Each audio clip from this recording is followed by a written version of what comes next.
The courtroom held its breath as I stepped inside, a ghost they thought they'd buried.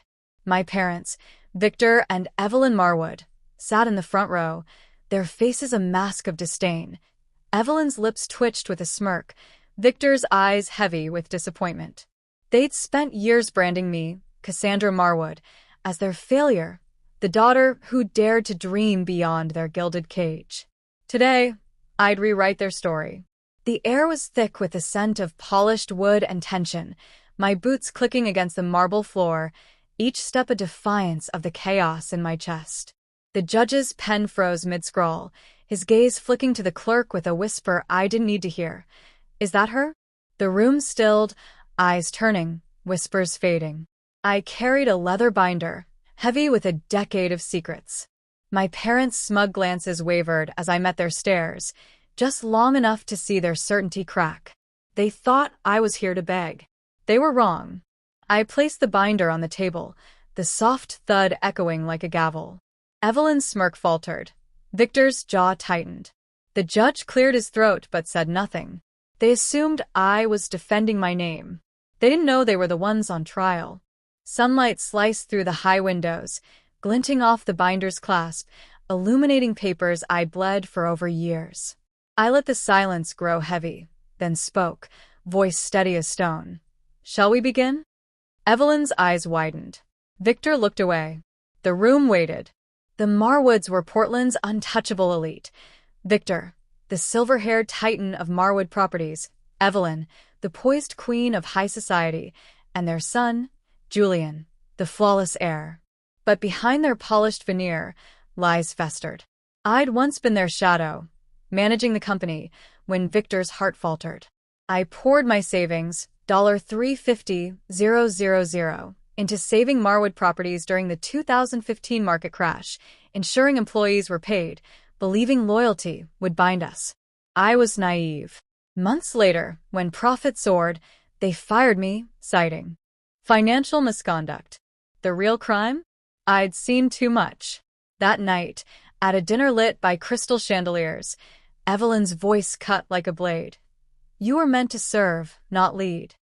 I smiled, swallowing rage, and left with a single file of evidence and a vow. They'd regret their betrayal. For years, I vanished, biding my time in a modest apartment overlooking the Willamette River. Then, a package arrived, no sender, just my name inked in my grandfather's hand. Inside, a sealed envelope revealed his true will, naming me, not Julian, as heir to his estate. The official will, read after his death, had lied. My phone rang, a gravelly voice breaking the silence. "Cassandra Marwood? I'm Daniel Holt, your grandfather's old accountant." He hid the real will. They threatened me to stay quiet. My pulse raced. This wasn't just betrayal, it was theft. In a riverside diner, Daniel handed me a battered flash drive.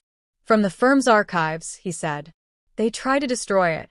The drive held a recording, my grandfather's voice, frail but clear. Victor and Evelyn forced me to alter the will. I kept the original for Cassandra. My breath caught. They hadn't just stolen my inheritance. They'd erased my grandfather's truth. Daniel showed me a scanned will, the signature lifted from a 1998 contract. A clumsy forgery. I found an old bank statement listing me as co-owner with my grandfather, but online records showed my name scrubbed. "Someone powerful did this," Daniel whispered. I nodded. "Now we do it right." Weeks later, at a care home in Salem, I met Mrs. Clara, my grandfather's former aide. Her hand shook, but her memory was sharp. "I saw Victor forge the will," she said, pulling a photo from a dusty album. My grandfather signing, Victor looming behind him. "Will you testify?" I asked. She nodded. "If the court calls." That night, my apartment was ransacked, papers gone, laptop shattered. On my desk, a note in my grandfather's script. "Strength is earned, not given." A warning, or a reminder. I clutched it, resolve hardening.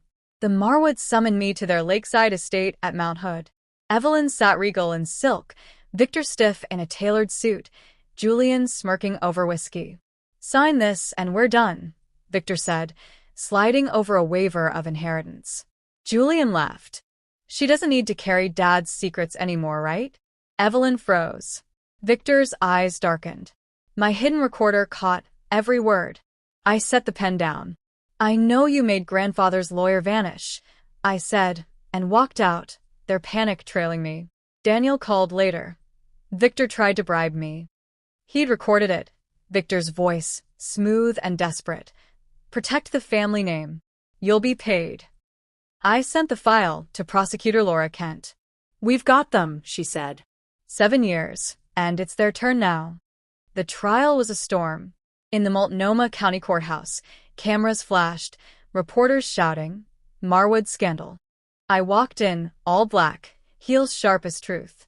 The first recording played, Julian's voice. Dad handled that lawyer, right? Evelyn screamed. It's fake.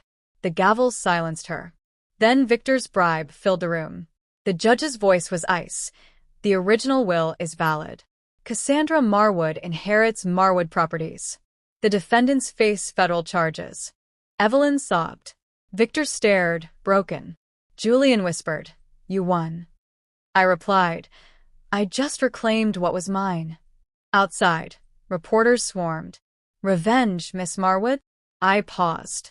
Justice speaks softly. At Mount Hood that evening, I burned my grandfather's letter, ashes drifting over the lake. A year later, I founded the Marwood Trust for Ethical Leadership, teaching law students in Portland. Strength is earned, not given. In my classroom, sunlight catches the chalkboard, reflecting the lake's glow. The quiet isn't empty. It's peace, hard-won mine.